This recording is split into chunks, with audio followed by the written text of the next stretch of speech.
திருச்சிற்றம்பலம். அருட்பெரும் ஜோதி அருட்பெரும் ஜோதி தனிப்பெரும் கருணை அருட்பெரும் ஜோதி. எல்லா உயிர்களும் இன்புற்று வாழ்க.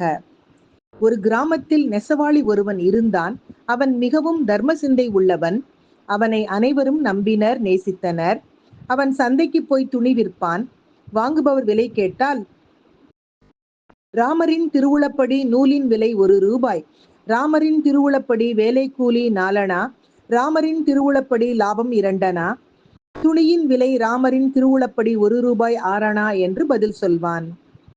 மக்கள் அவனை மிகவும் நம்பினர். எனவே அவன் சொன்ன விலையை கொடுத்து துணியை வாங்கிவிடுவார்கள். அவன் நல்ல பக்தன். இரவு சாப்பாட்டுக்கு பிறகு நீண்ட நேரம் சண்டி மண்டபத்தில் உட்கார்ந்து இறைவனை சிந்திப்பான். அவரது திருநாமத்தையும் மகிமைகளையும் பாடுவான். ஒரு நாள் இரவு நீண்ட நேரம் ஆகியும் தூக்கம் வராததால் அவன் சண்டி மண்டபத்தில் உட்கார்ந்து கொண்டிருந்தான். அப்போது சில கொள்ளைக்காரர்கள் கொள்ளையடிப்பதற்காக அந்த வழியாக சென்றனர். சுமை தூக்க அவர்களுக்கு ஓர் ஆள் தேவையாக இருந்தது. உடனே அந்த நெசவாளியிடம் வந்து, எங்களுடன் வா என்று கூறி அவனது கையை பிடித்து இழுத்துச் சென்றனர். பிறகு ஒரு வீட்டில் கொள்ளையடித்தனர். சில பொருட்களை நெசவாளியின் தலையில் வைத்தனர். இந்த வேளையில் அங்கே போலீசார் வரவே கொள்ளைக்காரர்கள் ஓடிவிட்டனர். நெசவாளி மட்டும் தலையில் சுமையுடன் அகப்பட்டு கொண்டான். போலீசார் அவனை அன்று இரவு முழுவதும் காவலில் வைத்தனர்.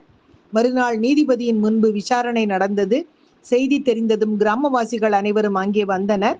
அவர்கள் எல்லோரும் நீதிபதியிடம், ஐயா, இவன் ஒருபோதும் கொள்ளையடித்திருக்க மாட்டான் என்றனர்.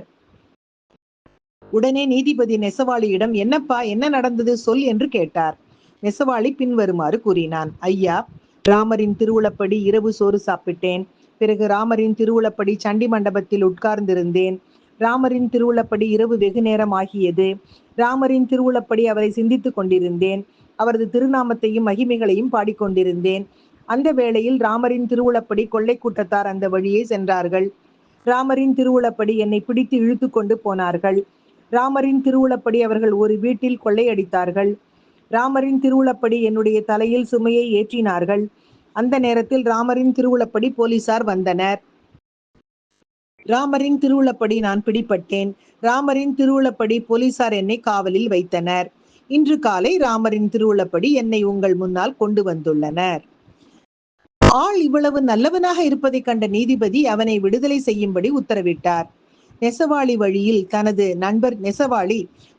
தனது நண்பர்களிடம் ராமரின் திருவுளப்படி என்னை விடுதலை செய்தனர் என்று சொன்னான்.